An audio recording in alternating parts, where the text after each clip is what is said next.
Hello everyone, welcome you all DVS coaching classes. This is Digvijay Singh. आज का हम जो टॉपिक लेकर आए हैं उसका नाम है रीडिंग कम्प्रीहेंशंस। आज हम रीडिंग कम्प्रीहेंशंस के बारे में पढ़ेंगे कि रीडिंग कम्प्रीहेंशंस क्या होते हैं और इसको कैसे सॉल्व किया जाता है।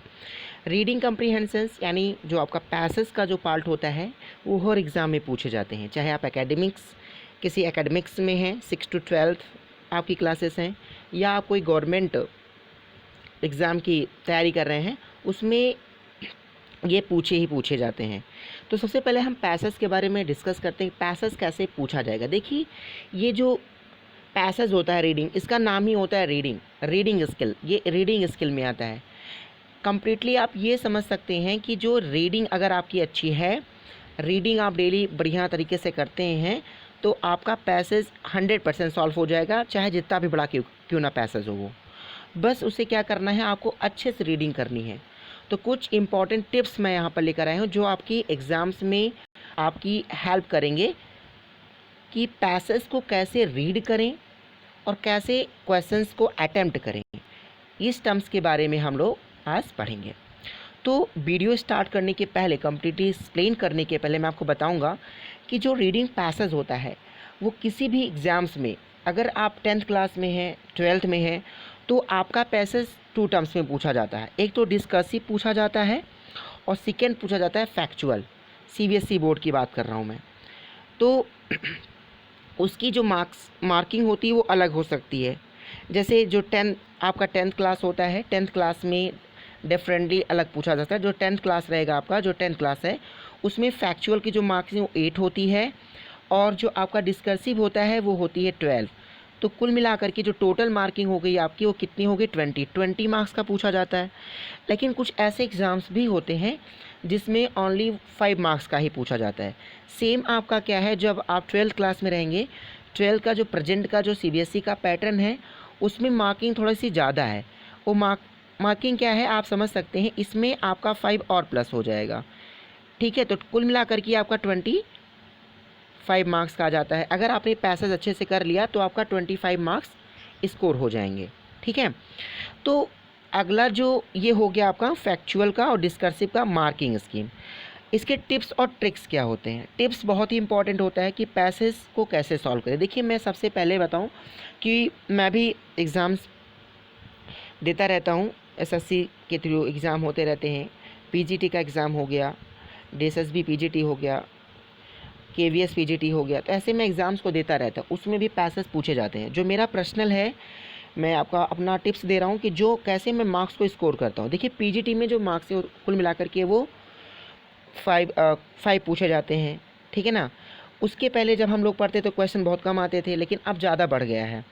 तो पीजीटी, लेकिन हम इसको क्लास से नहीं कंपेयर करेंगे, लेकिन कुछ ना कुछ टिप्स दे देंगे जो आपकी हेल्प करेगा अच्छे तरीके से। तो देखिए, हम लोग, जैसे मैंने एसएससी का एग्ज़ाम दिया था 2018 में, तो वहाँ पे एक पैसेज दिया गया था और उस पैसेज में 5 क्वेश्चन दिए गए थे। तो उसमें मेरा जो मार्क्स सही था 18 वाले एग्ज़ाम में, हाँ 18 ही था।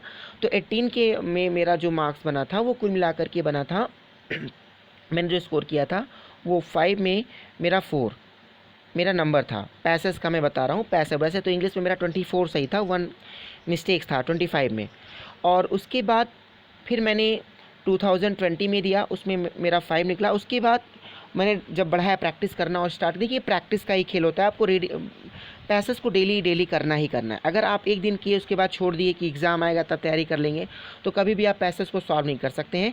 अगर आप पैसेज को सॉल्व भी करेंगे तो आपके मिस्टेक्स बहुत ज़्यादा रहेंगे उसमें, क्योंकि वो ऐसे क्वेश्चन घुमा के दे देता है कि आप उसको करते रहेंगे, वो मिस्टेक होता ही होता रहेगा। तो डेली पैसेज आपको करना है। इसके कुछ मैं टिप्स, जो मेरा पर्सनल टिप्स है मैं आपको बता रहा हूँ, जो मैंने खुद मेरा जो पैसेज सही होता है। बाकी आप भी करेंगे तो आप देखिए अलग अलग हो सकता है, लेकिन ये जो वीडियो मैंने था पैसेज के थ्रू मैंने बनाया कि कैसे सॉल्व करें पैसेज को जो एग्ज़ाम में पूछे जाते हैं। तो सबसे पहले जो, अगर मैं डिस्कर्सिव की बात करूँ, तो डिस्कर्सिव और फैक्चुअल ये दोनों एग्जाम में पूछे जाते हैं। आपके बोर्ड एग्ज़ाम में सबसे पहले आपको फैक्चुअल दे देगा उठा करके। तो फैक्चुअल जो होता है वो केस बेस्ड पे हो सकता है, वो रीज़न बेस पे दे सकता है। तो सबसे मैं इजी टर्म में बताऊं, अगर आप फैक्चुअल सॉल्व कर ले, यानी फैक्चुअल आपका सही जाता है, 8 में आप थोड़ा सा भी कर लेंगे तो 6 या 7 आपका बिल्कुल सही रहेगा। कितना भी गलत करेंगे वो सही हो जाएगा अगर आपने अच्छे तरीके से पढ़ लिया है। तो सबसे पहले अगर आपको पैसेज सॉल्व करें, सबसे पहले तो आप क्या करिए, अपने साथ पेंसिल रखिए, एक पेंसिल आपके साथ होनी चाहिए, और उस पेंसिल से आप सबसे पहले क्वेश्चन रीड करेंगे। सबसे पहले आपका जो मेन टारगेट रहेगा कि सबसे पहले जब आपको पैसेज मिले तो आप सबसे पहले क्वेश्चन को पढ़ लीजिए। जब आप क्वेश्चन पढ़ लेंगे, क्वेश्चन पढ़ने के बाद आपको ये आइडिया मिल जाएगा कि क्वेश्चन पूछ कहाँ से रहा है, कैसे पूछ रहा है वो। तो सबसे पहले आप क्वेश्चन पढ़ लीजिए, और क्वेश्चन में जिस टर्म को वो पूछ रहा है उसको क्या कर दीजिए, अंडरलाइन कर दीजिए। जो क्वेश्चन वो पूछ रहा है जिस टर्म से, उसको अंडरलाइन कर दीजिए। और उसके बाद सारे क्वेश्चन को अच्छे, देखिए सफिशिएंट टाइम होता है, 20 मार्क्स अगर पैसेज है तो उसमें आप ये ध्यान दीजिएगा आपका 15 मिनट, मोर देन 10 मिनट, इतना मान के रखिए, इतना टाइम आपको पैसेज पे देना है, ठीक है। तब आपका स्कोर भी अच्छा बन सकता है बढ़िया तरीके से। तो सबसे पहले इसको पढ़ लीजिए, उसके बाद अंडरलाइन कर दीजिए, तो आपको ये आइडिया मिल जाएगी क्वेश्चन ये यहाँ से पूछ रहा है।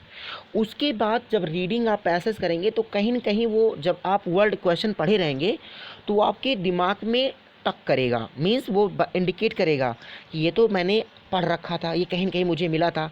तो आपकी निगाहें सबसे पहले पैसेज में जा करके अगेन वो फर्स्ट से क्वेश्चन पे जाएगा। अब जैसे ही क्वेश्चन आपने पढ़ा तैसे ही फर्स्ट से वो कि ये तो क्वेश्चन आप पैसेज मैंने पढ़ा था, यानी सबसे पहले क्वेश्चन पढ़ा, पैसेज पढ़ेंगे, उसके बाद बताएगा कि तो मैंने पढ़ रखा है, फिर आप क्वेश्चन देखेंगे तो आपके दिमाग में आ जाएगा हाँ ये क्वेश्चन, और फर्स्ट से आपको आंसर मिल जाएगा, ठीक है ना। ये सब में आपको करना है जब आपको वन लाइनर क्वेश्चन सॉल्व कर रहे होंगे। केस स्टडी में थोड़ा सा अलग होता है। केस स्टडी, देखिए केस स्टडी तो ओनली 1 पूछेगा, फैक्चुअल में भी 1 पूछेगा 10th क्लास में, और 12th क्लास में भी 1 पूछेगा, डिस्कर्सिव में भी 1 पूछा, यानी कि टू क्वेश्चन आने में, 1 फैक्चुअल से केस स्टडी और डिस्कर्सिव से 1 केस स्टडी, ये आपका 2 क्वेश्चन बन जाएगा अच्छे तरीके से। उसके बाद जब आप पढ़ लेंगे तो कहीं न कहीं वो आपका कुछ ना कुछ क्वेश्चन आप वहाँ से सही हो जाएगा। देन उसके बाद क्या करना है, आपको आसानी से जब वो आंसर मिल जाएंगे उसके बाद कर लेना। तो करने के बाद सबसे पहले सीट पे टिक कर लीजिए, पेन से तुरंत सर्किल मत करिए, क्योंकि अगर एग्ज़ाम में है, क्योंकि टर्म फर्स्ट में होगा तो उसमें आपको सर्किल करना है, तो तुरंत सर्किल मत करिए। उसके बाद फट से क्या करना है आपको, फिर अपने उसको पेंसिल टिक कर लिए हैं, आपको कुछ ना कुछ आइडिया मिल गया, तो उसके बाद आपको क्या करना है, यहाँ पे देखिए कुछ डिस्कसिव का 10 मार्क्स दिया गया है, फैक्चुअल 10 मार्क्स दिया गया है, तो ये नई मार्किंग है, आपका 10 मार्क्स का टर्म फर्स्ट में आएगा, जो आप टर्म सेकेंड देंगे उसमें आपका जो है 12 का ये 8 का रहेगा, ठीक है ना। ये टर्म फर्स्ट में बात कर रहा हूँ, तो मार्क्स पे ना ध्यान दीजिए, कैसे सॉल्व करना है इस पे ध्यान है, मार्क मत देखिए, कभी कभी कम भी हो जाता है, कभी कभी ज़्यादा हो जाता है, तो उसको सबसे पहले आपने कर लिया। देन उसके बाद जब आप कर लेंगे तो ये आपको एक आइडिया मिल गई कैसे करना है, मार्क्स पर मत ध्यान दीजिए। देन कुछ अब उसके बाद देखिए, सबसे पहले अगर आप डिस्कर्सिव, सबसे पहले एग्जाम में फैक्चुअल पूछा जाता है, तो सबसे पहले हम लोग क्या स्टडी करते हैं यहाँ पर, हम सबसे पहले डिस्कर्सिव समझ लेते हैं ना, देन उसके बाद फैक्चुअल। तो देखिए सबसे पहले डिस्कर्सिव जो रहेगा वो कितने पूछेगा। डिस्कर्सिव पैसेज जो होता है ये 10 मार्क्स का इसमें द्वारा, मार्क्स पर ध्यान दीजिए, यहाँ पे ये सोचिए कि मार्क लिखा ही नहीं है, आप मार्क पर बिल्कुल ध्यान न दीजिए। तो क्या करना है, 1 पैसेज ऑफ 40, देखिए ये आपका जो पैसेज रहेगा वो लगभग 400 से 450 वर्ड्स में लिखा रहेगा, इतना ध्यान दीजिए। 10 क्वेश्चन पूछे जाएंगे, 12 उससे मतलब नहीं है। स्किल टेस्ट हो सकता है, स्किम आपका स्कैनिंग टाइप कि आप कितना अच्छा पढ़ते हैं, आई डिटेल्स आपका कैसा है, ओपिनियन क्या है, ये पूछ सकता है। सेम आपका डिस्कसिव में भी होता है, फैक्चुअल सेम रहेगा, ऐसे ही आने वाला है। अब मेन चीज़ है टिप्स के बारे में। जो देखिए डिस्कर्सिव में बता दूं आप लोगों को, डिस्कर्सिव में कुछ प्रॉब्लम्स होंगी, फैक्चुअल तो स्टोरी में आ सकता है, तो स्टोरी में आपको आंसर मिल जाते हैं, लेकिन फैक्चुअल में आपको स्टोरी कुछ ना कुछ मिल जाता है, फैक्ट मतलब फैक्ट्स रहता है, मिल जाएगा। लेकिन डिस्कसिव थोड़ा प्रॉब्लम होती है, उसमें ये प्रॉब्लम आती है कि जब आप पैसेज रीड करेंगे तो उसमें आपको आंसर मिलता ही नहीं है। उस कंडीशन में कुछ ट्रिक्स होगी, मैं बताऊंगा आपको कैसे करना है, ठीक है ना। तो उस कंडीशन में क्या करेंगे, तो आपको सबसे पहले एक नॉर्मल क्वेश्चन को सर्च करना है कि वो आंसर कहाँ पे मैच कर रहा है, कॉमन वर्ड। कभी कभी बहुत सारे आंसर मैच हो जाते हैं, तो कॉमन वर्ड को जब आप देखेंगे तो वो आपका आंसर कहीं ना कहीं वो इंडिकेट कर देगा। देखिए कभी कभी, देखिए मैं नहीं कह रहा हूँ कि आप 20 में 20 मारिए, आप 18 भी ले सकते हैं। अगर आप डेली प्रैक्टिस कर रहे हैं तो 20 भी मार सकते हैं, ऐसा कोई मतलब वो नहीं है। आप 20 में 20 ही मार देंगे, वो आपकी स्किल के ऊपर है। और मैं तो यही कहूँगा आप पैसेज ज़्यादा ध्यान दीजिए, क्योंकि आप रीडिंग करके वन लाइन तैयार कर लेकिन पैसेज आपका बहुत प्रॉब्लम करेगा। तो ये आपको अच्छे से करना है, कैसे आप बना सकते हैं। देन उसके बाद इसका जो टिप्स है, टिप्स जो इसमें कुछ दिए गए हैं, अच्छी बुक है, थोड़ा सा इसको देख लीजिए कैसे करना है। देखिए टिप्स में क्या है, जब भी पैसेज आपको दिया जाए तो सबसे पहले आपका माइंड, जो प्रेजेंस ऑफ माइंड है आपका, वो पैसेज पे होना चाहिए। क्वेश्चन और पैसा और कहीं आप आगे क्वेश्चन पर मत ध्यान दीजिए। सबसे पहला क्या है, emphasize on the main ideas of the passage. जो आपका मेन आइडिया है जिससे डिटेल स्टडी किया गया, जो इलस्ट्रेटेड एग्जाम्पल है, उस पर अच्छे से आपको फोकस करना है जब आप पैसेज पढ़ेंगे। सबसे पहले जब आप पैसेज पढ़ेंगे रीडिंग खूब अच्छी, और देखिए रीडिंग में प्रोनाउंसिएशन ध्यान रखेंगे, एक एक प्रोनाउंसिएशन आपका अच्छा होना चाहिए। अब ये मत सोचिए कि एक दिन में करेंगे, आप अभी से प्रैक्टिस करना स्टार्ट कर दीजिए, और अभी से करेंगे तो आपका तैयार हो जाएगा। ये सबसे पहले हो गया। आपका मेन माइंड आपका किस पर होना चाहिए, कि जो पैसेज पर होना चाहिए, वो मेन पॉइंट क्या पूछ रहा है। Understand the overall flow of the text, पूरा समझने की कोशिश करिए। देखिए अर्थ तो नहीं निकाल सकते हैं आप, लेकिन इतना समझ में आएगा किसकी बात कर रहा है वो। भाई किसकी बात, इतना पढ़ लेंगे ना कि किसकी बात कर रहा है, इतना पढ़ लीजिए कि वो किसकी बात कर रहा है, ये पढ़ लीजिए। जब इसको पढ़ लेंगे तो वो कहीं ना कहीं आपको बताएगा, ये पॉइंट आपका हो गया। देन उसके बाद read the passage first and question letter.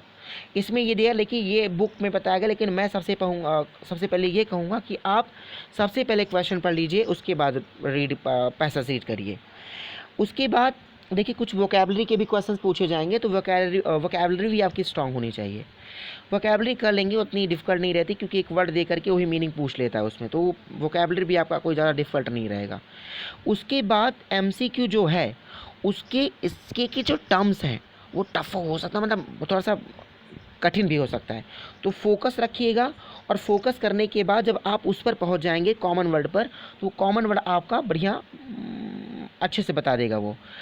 Correct option always comes from with in the passage. Correct option हमेशा पैसेज में छिपे होंगे, यह ध्यान दीजिए। बाकी घुमाएगा, अपने आप से दे देते हैं उठा करके कि ऐसा भी हो सकता है, ऐसा भी हो सकता है। तो कभी भी जो क्वेश्चन का जो पैटर्न हो, पैसेज का ही सिलेक्ट करना है आपको, एक्स्ट्रा अपना दिमाग नहीं लगाना है कि नहीं ऐसा भी हो सकता है, मैंने पढ़ रखा है, ये भी हो सकता है।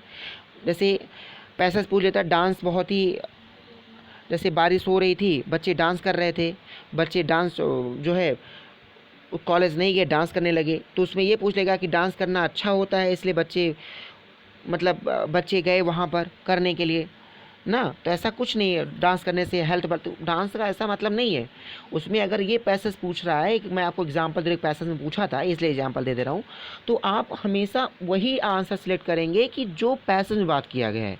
अपना नहीं लगाएंगे, आप अपना दिमाग नहीं लगाएंगे कि हाँ मैंने तो ये पढ़ रखा है, ये आंसर हो सकता है, ठीक है ना। तो आप अपना जो है ये टर्म से करेंगे जो आपकी पूरा का पूरा अच्छे से पूरा काम कर लेगा। सबसे पहले आप वही आंसर सेलेक्ट करेंगे, आंसर आपको पैसेज में ही मिलेगा, बाकी एक्स्ट्रा नहीं ध्यान देना है। उसके बाद read the question properly, question को रीड कर लेना। सबसे पहले क्वेश्चन रीड कर लीजिए। मैंने आपको पहले बताया कि क्वेश्चन अगर आप रीड कर लेंगे तो आपको पूरा का पूरा आंसर मिल जाएगा। मैं बता रहा हूँ ये ट्रिक बहुत ही आप कर लीजिएगा, पैसेज तब बताइएगा कि हाँ सर आपने बताया, मेरी मदद किया, नहीं सर मेरा गलत हो रहा है। अभी से अगर आप करेंगे तो ये आपकी बहुत मेहनत करने मदद करने वाला है, अगर आप अच्छे तरीके से आप ऐसे कर लेंगे। तो ये कुछ पॉइंट्स रहे, कुछ टिप्स रहे जो मैंने आपको बताना चाहा, जो मेरे पर्सनल टिप्स रहे, जो मैं एग्ज़ाम्स में यूज करता हूँ।